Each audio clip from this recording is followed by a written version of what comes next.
Hello, I'm Jake Berry, and today I am on the Daily Telegraph podcast lifting the lid on why, after 25 years, I've left the Conservative Party to rebuild broken Britain.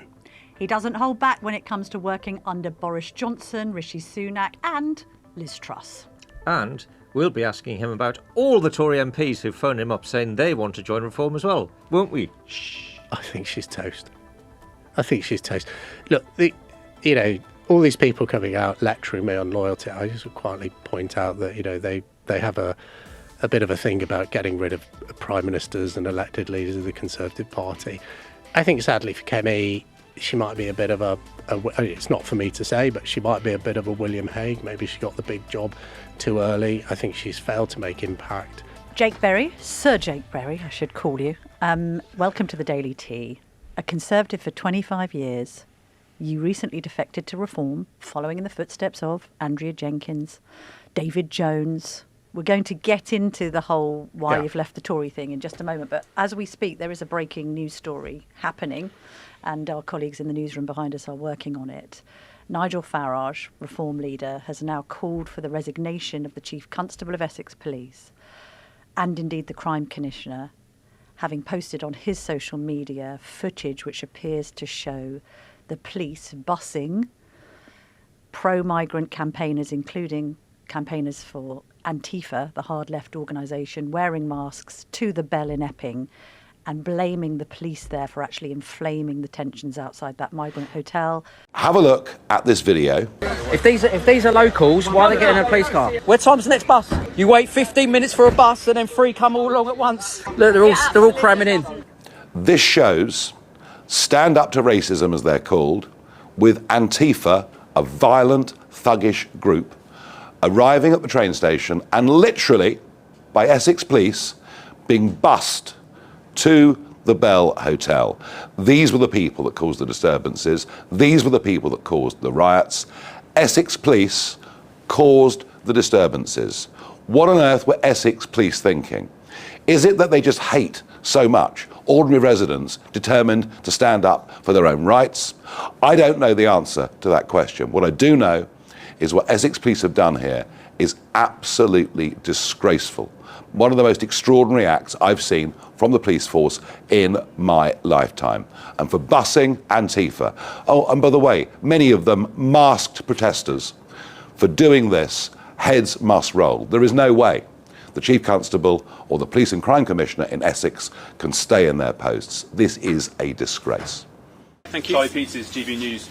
Your colleague Stuart Hooper said in terms of bringing people to the hotel, the police have a duty to facilitate free assembly. The force initially said that they didn't bring anyone to the hotel, but your colleague seemed to suggest that that had happened after footage emerged. Can you set the record straight then? Was Stuart wrong when he said that?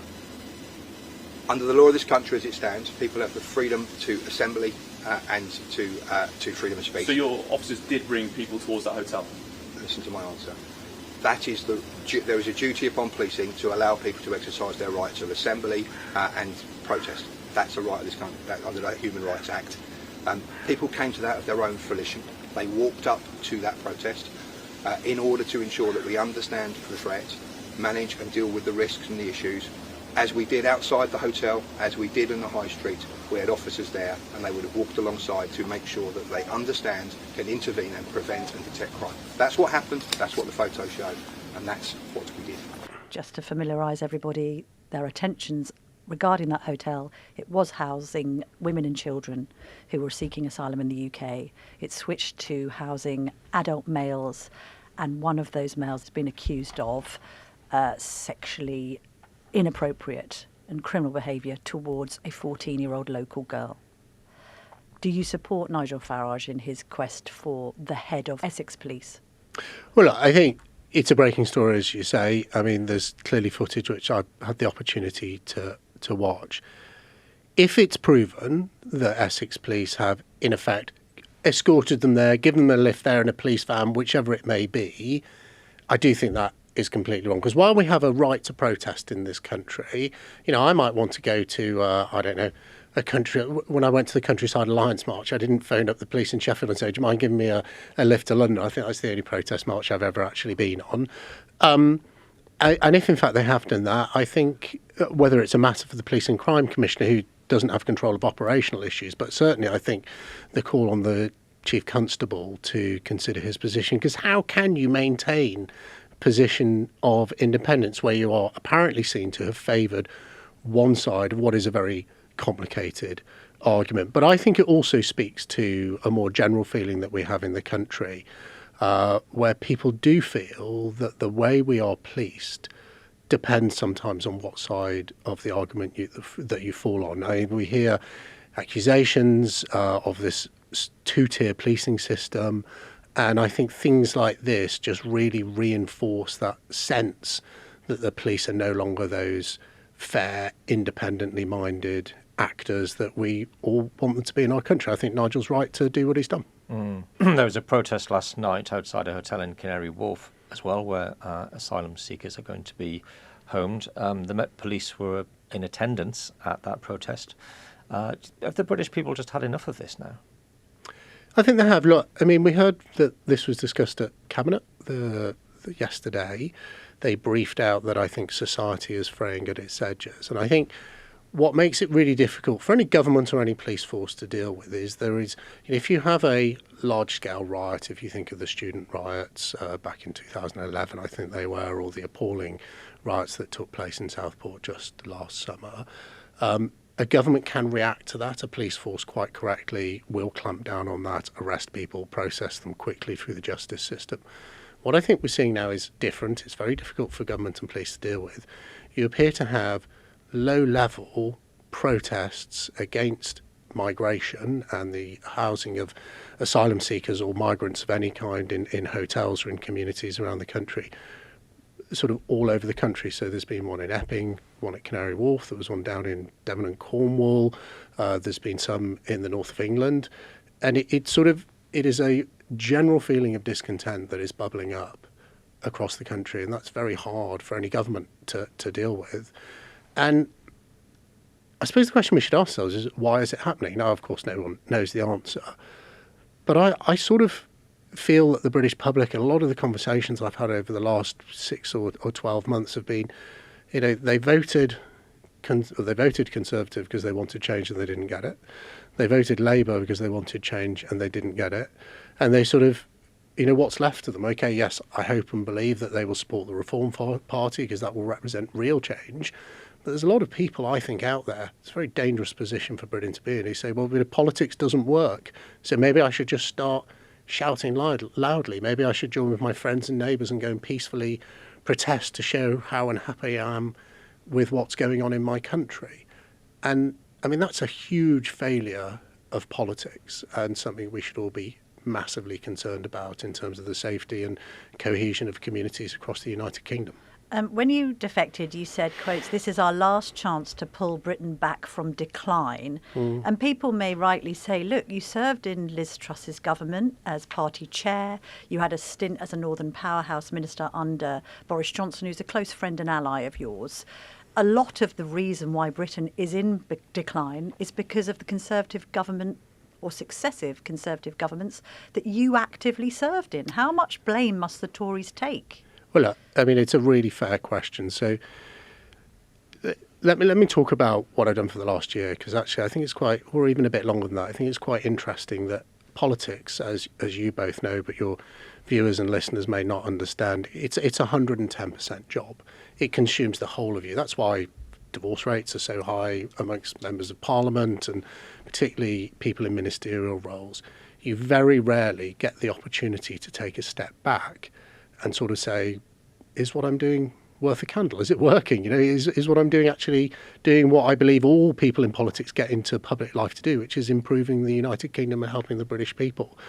When I left Boris Johnson's cabinet back in 2020, that was a real opportunity. It was followed by COVID, which is an appalling time for all of us, but that was a real opportunity to take a step back, to become a backbench MP again, to really start pursuing the things I was passionate about, but also to spend some time thinking about whether the Conservative government had served the British people correctly, whether we were achieving what we said we were going to achieve, And I really came to the conclusion during that period. I know I was briefly back in government under Liz Truss, but, frankly, if you blinked, you might have missed it. But, there was an opportunity to sit back and think about how we can do things better in this country. And particularly since, I was kicked out in no uncertain terms by the voters of Rosendale and Darwen at the last general election. I've had a year where I've really done nothing in politics. I've had nothing to do with politics.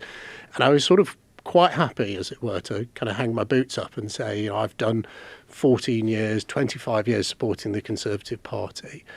But I found myself increasingly being very, very concerned about where Britain is. We live in a country where our school children are told they shouldn't be proud of our history. We live in a country where we are literally prosecuting members of our special forces for doing the job that they were sent out there by politicians to do. In London, I was on Oxford Street recently, arguably the most famous high street in the whole of the UK, and there's signs all the way down Oxford Street, do not use your phone, because you can't walk down the street in many capitals or in London or in other cities around the United Kingdom without being a victim of street robbery. I mean, I've got a good idea for you. Why not just put a few more police officers on the street to arrest the criminals rather than me not be able to use my phone? Britain, I do think, is in a bad spot. I completely accept that the Conservative Party failed to sort it out over 14 years. I think the Labour Party has done a worse job in 14 months. But I think it goes beyond that. I think there has been a post-Blair political consensus, which David Cameron, in coalition with the Liberal Democrats, then Theresa May, then to some extent Boris Johnson, who I do think wanted to do things differently but found out he couldn't, Rishi Sunak, Keir Starmer, Gordon Brown in the middle there as well. I think they've continued with a broken political system, and I think that's why people, getting back to those people who feel that desire to go out on their streets and say, look, we're really unhappy with what's happening in our community, I think they have been failed by a political system. So I don't think you can lay all of the blame at the Conservative Party's door. I think you can lay a big chunk of it, and actually you can lay quite a lot of it at my door. As you say, I was part of it for 14 years. But I do think I think Britain has to try and break this decline being destiny. And I think the British people are desperate for real change, and I'm desperate for real change too for my children and grandchildren. You could, of course, have made all of those arguments within the Conservative Party, couldn't you? You could have stuck around. You could have tried to persuade your Conservative colleagues, as were, that they were going in the wrong direction and given them some thoughts on how they could combat all of these things. Do you understand why some of your former colleagues see your defection as just opportunism? They see someone who lost his seat, is looking at the polls and is thinking, my best chance of getting my seat back is to join Reform, rather than argue for the right way of going about things in the Tory party. I completely understand. Look, it is the job of current Conservative politicians to make the life difficult of Conservatives who leave the party, because I suppose they hope that others will look at me and think, oh, I'm not doing that because he had a bit of a bad time. I'm sure for other reasons as well. Dealing with the question very directly, did I try and affect change within the Conservative Party?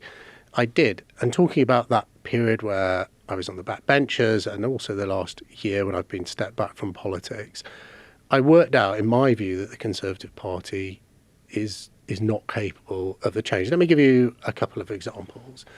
So in my last couple of years in Parliament, I tried to launch something called the UK Tax Pledge. As a Conservative, I've always believed that we are the party of low taxes, but we became the government of the highest taxes on record. So I went round all of my Conservative colleagues, except those who were in ministerial positions, and said, will you sign this pledge that says that as a Conservative, even if it comes to a budget, you won't vote to put up taxes? Every single one of them, bar about 30, said, no, I'm not prepared to sign that because I think taxes probably need to go up further. To me, that isn't being a Conservative. I tried to do that in my own party. I campaigned against the smoking ban, which I just think is absurd. The idea that we're going to create a hierarchy of freedom amongst people in the United Kingdom. You will have, in a couple of years' time, the bizarre situation that someone who is 18 years and 3 months old or whatever it may be can go and buy a packet of cigarettes, but someone who's 18 can't. I voted against that. That was a complete left-wing policy, personally driven by Rishi Sunak, the Prime Minister. I voted with Suella Braverman and a few of the brave Conservatives to try and toughen up the Rwanda bill. My I'm not here to be rude about my ex-colleagues, but my overarching impression, having spent 14 years working with them, is it's all very well. You can put a picture of Margaret Thatcher on your wall. You can say I'm a low-tax Conservative. My mother, she's dead now, used to say to me, when thinking about what I do in my own life, she used to say, handsome is as handsome does. And I think there's a bit of that in the Conservative Party, if it is still a bastion of low-tax, freedom-fighting Tories. Then why did we end up with the highest taxes in the history of our country? Why are we doing crazy things like banning smoking, which I know views will differ on, but in my view it's a crazy idea. I did have a very good go at trying to change their mind, but I was never in the majority. All right, then, well, who was the most dishonest on all that? Because I remember Rishi Sunak telling us about having a picture of Lawson on his wall while he was Chancellor. We then heard Jeremy he was racking up taxes, yeah. Well, he had Jeremy Hunt say the same. And then your mate Boris Johnson comes along suggesting he's the great hope for, righties across the land, and it all goes horribly, horribly wrong. So which Conservative should cop the most flack for the failure of the last 14 years? And that's such a tempting offer to get me to sort of rank them a bit like a football table. It's an offer I won't... You're not in the party anymore. No, but it's an offer I won't accept. Look, people make their own mind up about the failings of those individuals you name. I definitely have my standout favourite, but I will resist. Resist your invitation. Why? Who's your standout because favourite? I actually want to talk about the future and what I think a reform government can do. But let me say this, and I think this is what the British public have cottoned on to. Take all of those individuals, take Keir Starmer, take David Cameron. We have a political system where there is a view of the political class that announcing something is the same as doing something. Look at the recent announcements by the Labour government. We are going to build 1.5 million homes, or in fact we have built, I think in some cases, No, you haven't. You say you have a plan to do it, which I doubt will ever be delivered. We have fixed the broken foundations of our economy. Yet we have an economy that's shrinking and inflation going up. We're going to smash the gangs. We have a 50% increase in the number of people, the ones we measure, entering our country illegally. Others you mentioned, Rishi, Jeremy Hunt, Boris Johnson, we are going to be the party of low taxes, deregulation and freedom. Well, just look what the Conservative body did. None of that happened. And the British public aren't fools. They know that there's a massive gap between promise and performance by this sort of broken political machine that we have in this country. And I think they're absolutely fed up of it. I'm not surprised, though, because I'm completely fed up of it too. This is what's driven me to reform, because I do think they can drive real change. But what about the argument that would be that Nigel Farage is the master of the performative promise? He promises a great deal. He hasn't been tried and tested. Isn't there a risk, a little like with Boris Johnson, that this guy is an amazing political communicator, that he's great with constituents, that he can reach the parts that others can't reach, but actually once put in Downing Street isn't going to be able to deliver because he's not necessarily across the detail? I've had lots of talks with Nigel. As you imagine, it was a very difficult decision for me to leave the party I've been supporting for 25 years.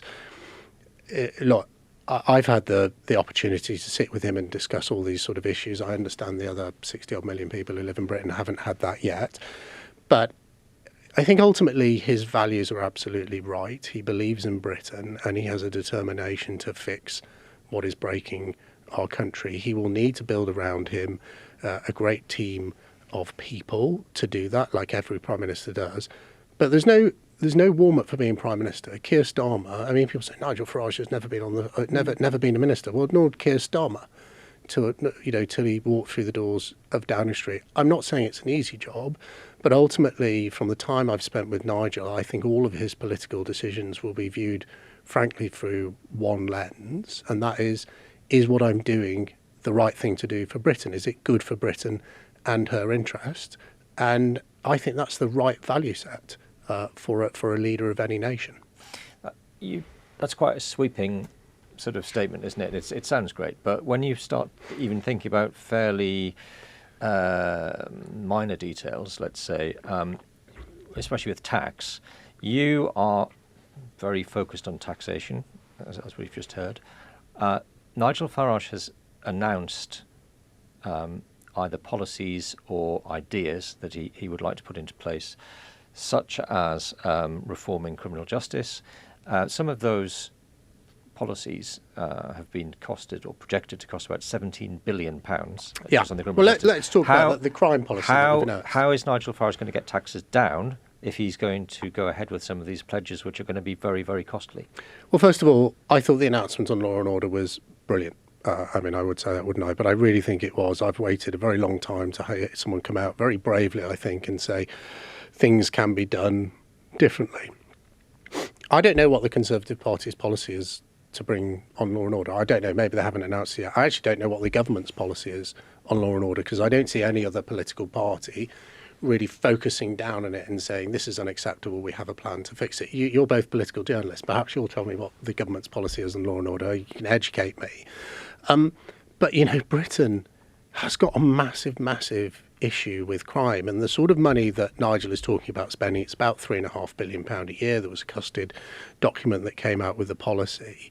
While it's an inordinately large sum of money, it's the sort of money that the UK government seems to find down the back of the sofa on occasions to do what they want to do. I mean, look at the fact we're spending £4 billion a year to house people, going up actually, to house people in migrant hotels. The recent outrage of the super injunction, you know, hiding from the British people the extent of the mistake by the Ministry of Defence. They suddenly found £7 billion in the Treasury Reserve, like the magic money tree, and they could pay to bring 25,000 plus people to the United Kingdom. It's about political will, and it's about choices. Now, there will be tough choices that I'm sure Nigel has to make if he has the privilege of becoming our Prime Minister. But the UK government, you know, these are not such large sums of money. This is not sort of Jeremy Corbyn economics. These are not such large sums of money that it's unachievable to find them. And I just think the British public do want a focus on law and order, because walking down any major city, I spoke earlier, you can't walk down the street using your phone. Walk on any street in London and other cities like Manchester, all the streets reek of cannabis. You go on the tube here in London, there's graffiti all over the Bakerloo line, which is particularly bad. People are pushing their way onto buses and trams and tubes, not paying their fares. We have a sort of low-level tolerance of criminality in this country that has grown up in policing, that I just think is completely corrosive for society, and Nigel Farage has set out a plan to tackle it. One other example I'd give you, you're working in the Westminster Village. You know that this particular square mile with the House of Commons in, Downing Street in, Buckingham Palace in, has probably got more cops per square mile than anywhere else in the country. Across Westminster Bridge, there are people running illegal gambling games on Westminster Bridge for tourists to con tourists out of money. What are the police doing about that? There's literally hundreds of them around Westminster. What are the police doing about low-level criminality like that? Nothing. They're spending their time escorting people apparently to and from protests. What I want them to do is go out and feel the collar of some of these people, and I think that's the sort of focus that the British people want. OK. Should government spending come down? Well, I think government spending is going to have to come down. If reform so I am not, first of all, I'm not a policy person at reform. I am just a member. What's your instinct on it? Because you're saying taxes must come down, therefore government spending must come down. I think we do need to bring government spending under control. To give you an example, we have got to find a way. I mean, the thing about this focus on crime, criminality costs this country tens of billions of pounds a year. If we can find a way to clamp down on criminality, we can find a way to reduce government spending. People coming to this country illegally cost this country billions, if not tens of billions of pounds a year. You find a way to deal with that. Now, if you're going to say, give me a time frame for government spending to come down, I'll say speak to Richard Tice. He's the economic spokesman and he's for the reform. given some figures. Look, he's given some figures. And actually, when we went to the press conference, the crime and punishment press conference on Monday, Farage pointed to HS2 as being a way to cut money. He's talked about cutting government waste and made a reference to Milei in Argentina with his chainsaw. And then, of course, the other key reform pledge is to scrap net zero. Now, I'd imagine that might be problematic for you because you have been quite a hearty supporter of net zero over the years. As one Tory colleague remarked, you've had more positions on this than the Kama Sutra. Well, do you know the really annoying thing about that is it's a great political line, isn't it? But they actually pinched it from me because I said that Keir Starmer had more positions on Brexit than the carbon future, which is also true.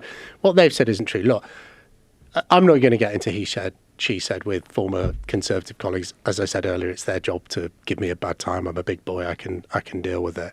I wish they make their mind up because, to say that I'm some sort of wet, high tax, public spending Tory, well, as I say, I did the tax pledge. Might point out most of them wouldn't sign it. But do you support net zero? To say that I'm sort of some net zero zealot. Well, do you support net Alok zero? Sharma, who was the COP26, I think, minister, wasn't he? The high priest of net zero.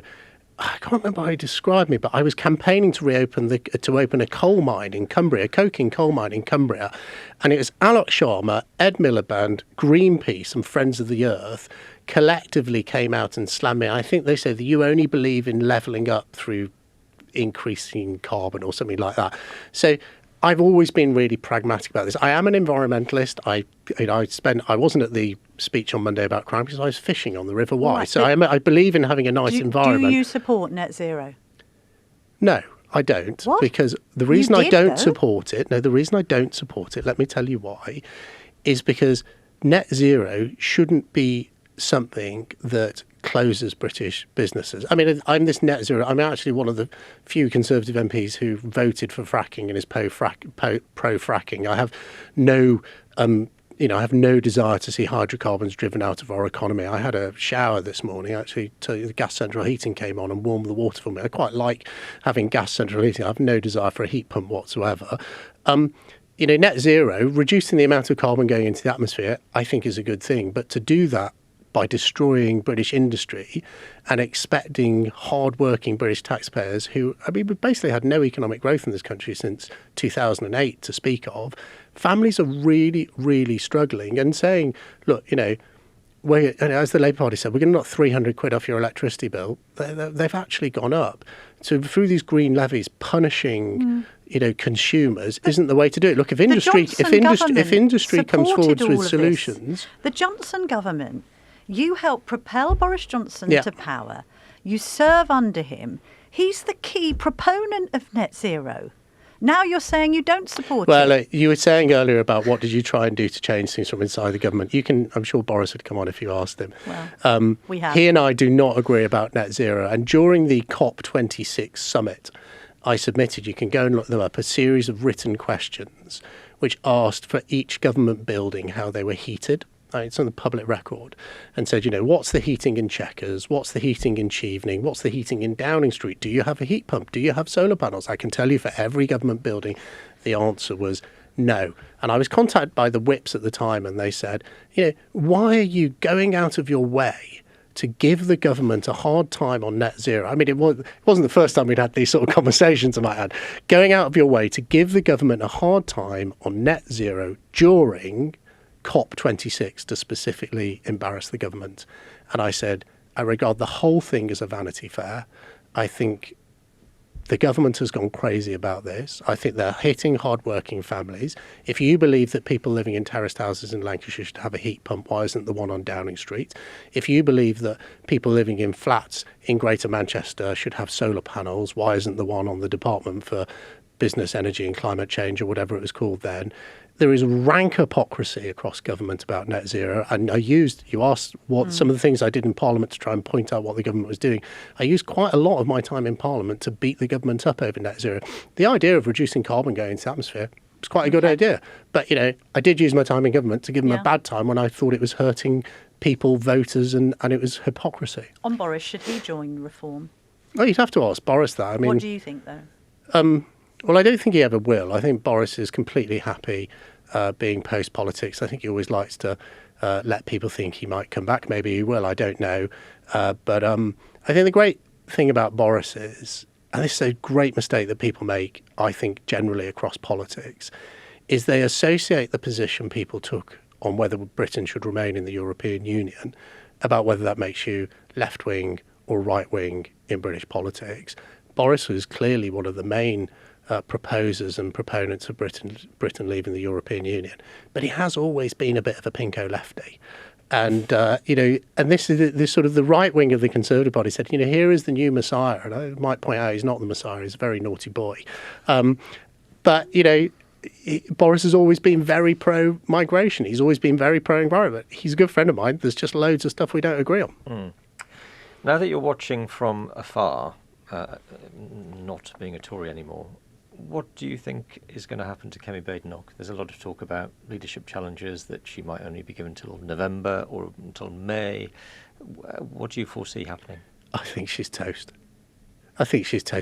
Look, all these people coming out lecturing me on loyalty, I just would quietly point out that, they have a bit of a thing about getting rid of prime ministers and elected leaders of the Conservative Party. I think sadly for Kemi, she might be a bit of it's not for me to say, but she might be a bit of a William Hague. Maybe she got the big job too early. I think she's failed to make impact. I think the challenge is, and it must be deeply frustrating for her, almost whatever she says, the British public don't appear to be listening. And that's an impossible position for a leader of any political party to find themselves in. And I guess what will happen is, Conservative members of Parliament will decide, well, if we just have, one more Hail Mary, then the British public will start listening to us. I just don't think that's the case. So do you think the Conservative Party itself is toast? I have no idea. I sort of suspect. It's the oldest political party in the world, but I remember people used to say that about Lehman's, which was the oldest bank, I think, at one point in the world and doesn't exist now. But I was speaking to a colleague of mine and I said, I just wonder whether the Conservative Party is going to become a bit like the blue whale. There are a few of them around, but they can't find each other to breed with. And once you get to the point that every time there's a set of local elections, Conservative councillors lose, and they lost, I think, 8 councils, I think they lost to Reform, but County Durham Reform won from Labour control. You lose all of your councillors. I suspect in Wales, in the elections next May, the Conservative Party might go down to 0 members of the Senedd. Some polls have them on 3 or 4. Quite a lot of the polls have them on 0. So effectively the party will lose all of its Senedd members, may lose all of its Senedd members in Wales. It's already lost all of its MPs in Wales. I think Reform will do very well in Scotland. I think the Conservative Party will do terribly again in Scotland. It may get to the point where the infrastructure itself of the party is hollowed out to such an extent that its survival is at risk. What about some Reform and Conservative interbreeding? We had Suella Braverman in your seat yesterday, and she was talking like a Faragian reformer, and we obviously questioned whether she had considered defecting, and she talked about the Conservatives being her family, but she's clearly extremely disgruntled with some members of her own party. And we asked her about the reshuffle and said, has there been any outreach from Kemi Badenoch? And clearly there hadn't been. So what's the deal with Suella and Reform then? Look, number one, I don't know, so there's no point pretending I do. You'd have to ask Suella that. In those years where I was, trying to work really hard to get changes in Conservative policy, I often found myself in the same division lobby as Suella. I know she, with me, voted to toughen up the Rwanda bill. In fact, that's the reason she resigned from government. I'm almost certain she voted with me against the Windsor framework. We sort of shared. Oh, she voted against all and of I think that, she yeah. voted against the smoking bill as well, didn't Yeah. she? So we have found ourselves, we are sort of, even though I'm apparently this wet, liberal, pro-net zero Tory, which is a load of bunkum, but we have found ourselves more often than not on issues that divide the Conservative Party in the same division lobby.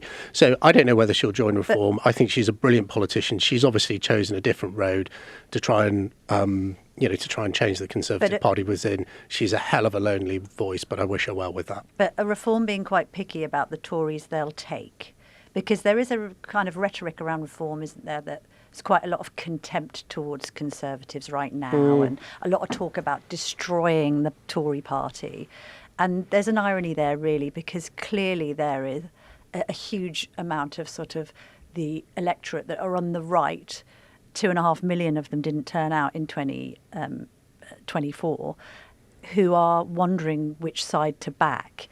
And I don't know whether sort of open contempt for Toryism and Tories is necessarily helpful to the Reform cause when they'll have to attract some of these righties. Yeah, the first thing to say about Reform is 3 years ago, well, every person involved with the Reform Party today, 3 years ago, either had no political party or were a member of a different political party, because the party is only 3 years old. And what I found extraordinary about it is, one, the huge welcome and support I've had from members, not all members, but most members, and definitely everyone in the professional party. It's been a breath of fresh air rather than the usual contempt that Conservative Central Office shows towards its sort of rank and file members. It's a broad political church. It is bringing people together from the Labour Party, ex-Conservatives, sort of Scottish nationalists, like from across the political spectrum, and bring them together with one view. And that view is that we have to deliver real change and try and get Britain back on track, create a Britain, I think, that people can believe in again and be proud to call their home. Have you been approached by current Tory MPs who are thinking of defecting? No. You haven't had any conversations with any Tory MPs who said, actually, I might be joining you? You know what I think Reform does really well is, I bet you didn't know I was going to join Reform till I announced it. I certainly didn't know that Andrea Jenkins, who's actually a very good friend of mine, was going to join Reform until she jumped. They keep these things very tight. I think that's the right thing to do. So, frankly, if I did know those conversations going on, I wouldn't tell you, but I can actually sit here with an open heart and say, I don't know of any other conversations going on because I'm not involved in them. Not even with Jacob Rees-Mogg? No, absolutely not. There's nothing I'm involved in. Can we put? Sorry, that's really boring, isn't it? I should sit here and go, but no, that's fair enough. At least it's honest. Can we put some readers' comments to you? Because you said not everybody in the Reform ranks was overwhelmingly supportive. Trevor Dickens, as a member of the Reform Party, I don't think they should accept all these treacherous Tories without proper investigations into their past and guarantee that they are really good enough to be a Reform Party candidate. Berry's past completely contradicts the values of Reform. Well, Trevor, I think Reform, I did a lot of talking to Reform before I went over. I'm really sorry that he feels like that. I hope over the coming months and years I will have the opportunity to earn his trust as a Reform member, as a fellow Reform member. Do you think that, as Suella Braverman said, Braverman? I think both. It's interchangeable. Yes. Yeah. Which Badenoch and Badenoch is not. No, it's Badenoch. You get told off if you interchange those. Anyway, do you think that she's right to say that ripping up the ECHR is essential to making sure that law enforcement have got the powers necessary to deal with the migrant problem and all the other problems that we're struggling with? Yeah, I do, yeah. Have you always thought that? Have you been on a journey like Robert Jenrick when it comes to the ECHR? Is Robert Jenrick on a journey? I'm not quite sure. We're certainly not on the same journey. Well, actually, funnily enough, because I knew I had a little suspicion that you might ask me about this. So I looked up when I publicly started calling for Britain to leave the ECHR, and I think it was, I've written down 2022, but I think it was quite early in 2022. Even as a Remainer, you were thinking well, ECHR has nothing to do with the European Union, I know, for a start. But the second thing is it's aligned.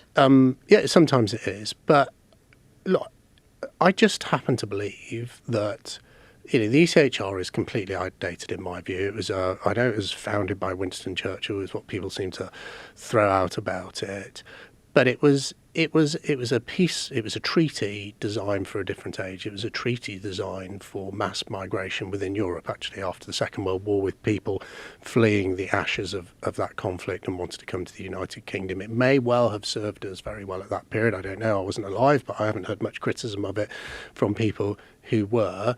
I think we live in a very different world now. I think we have a huge issue with the global poor trying to come to the West generally. And I don't think this sort of surrender of the ability to set your own destiny, particularly when it comes to, protecting your own sovereign borders, is now right for the United Kingdom. I've thought that for quite a long time. I've been calling for it publicly. I think I first did it in a Daily Express article, but for a number of years. And, frankly, what is a country if you don't control your own borders? I mean, how can you even say, really, it is surely part of the fundamentals of being a nation state to have the ability to control who comes in or out of your country. That's why we have passports.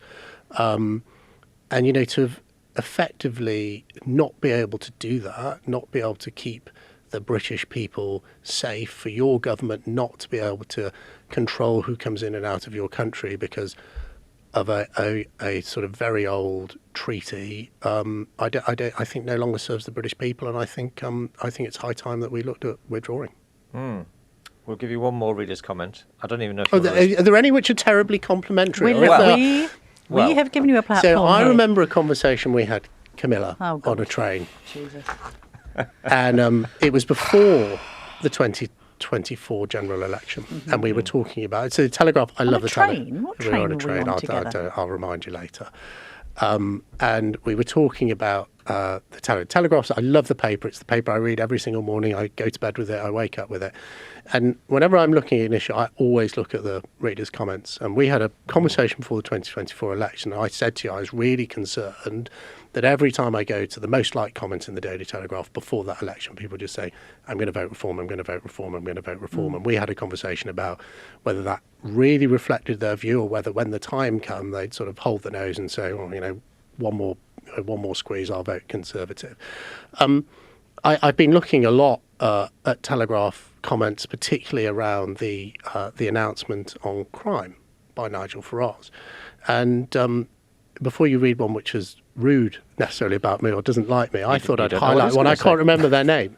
But and people were talking about what Nigel Farage said of crime, and I think this really reflects what a lot of your readers think. It was the most, I think it had well over 1,000 likes.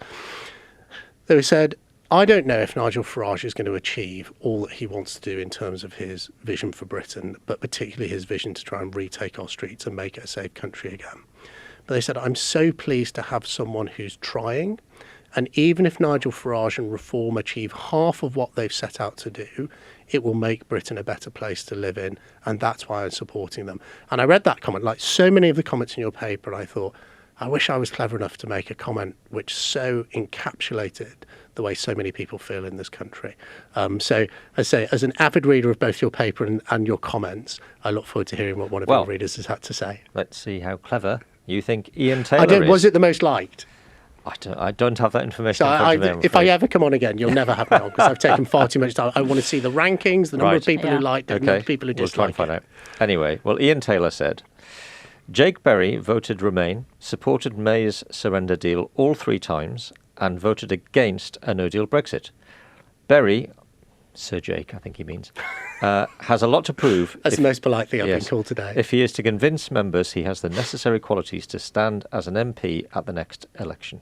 I take it that's the intention, to stand as a Reform MP at the next election. Do you know, I genuinely haven't made my mind up. Okay. It's really loads of people. What was extraordinary, you did ask if some colleagues had contacted me. You remembered one? A couple did phone me. And you know what really struck? It tells me, I'm not going to name any names. I got some text messages, people saying, I think you've been really brave, or we're still mates even though you've done this. Nice. A couple actually took a moment to call me, and they said, will you tell me what you've been promised by Reform? And I said, well, nothing. And they said, well, have you been promised a peerage? I said, no. They said, have you been promised a seat you can contest? Yeah. One of your commenters is asking at the next general election. I said, no, I haven't asked for one. They said, are you going to be on the board? Are you going to be doing candidates from? I said, no. And they said, well, why on earth have you gone to Reform? And I said, because I really believe it's the right thing to do. And one of my ex-colleagues, he put the phone down on me. He just couldn't compute the idea. Jake Berry would start naming names. Yeah, I know. I'm not going to. I want people to keep phoning me, but I just couldn't. They couldn't compute the idea that any politician would, do something necessarily because they believe it. There's quite a lot of seats going around, isn't there? By the time of the next general election, I mean, you're going to be up there on the candidates list, surely. Do you know? I genuinely. Do you know what I was saying earlier? Come on, Camilla. I was saying in politics is 110% of your life. One of the things I've really enjoyed from the last year, I've spoken about it before, my eldest boy is non-verbal, he's autistic, he attends a special school. And when I lost the election, I took him swimming. The day after I lost the election, I took him swimming. And it was the first, and he had just such joy that his father had taken swimming. And it's the first time I'd ever had the opportunity to do it. And he was 7 years old. There is so much. I may have run my race in politics. I don't know. I'm not going to say I'm not going to stand, but there is so much of my not just him, but all of my children that I've missed out on. I'm enjoying reconnecting with my family. So it would be a hell of a decision to go back in.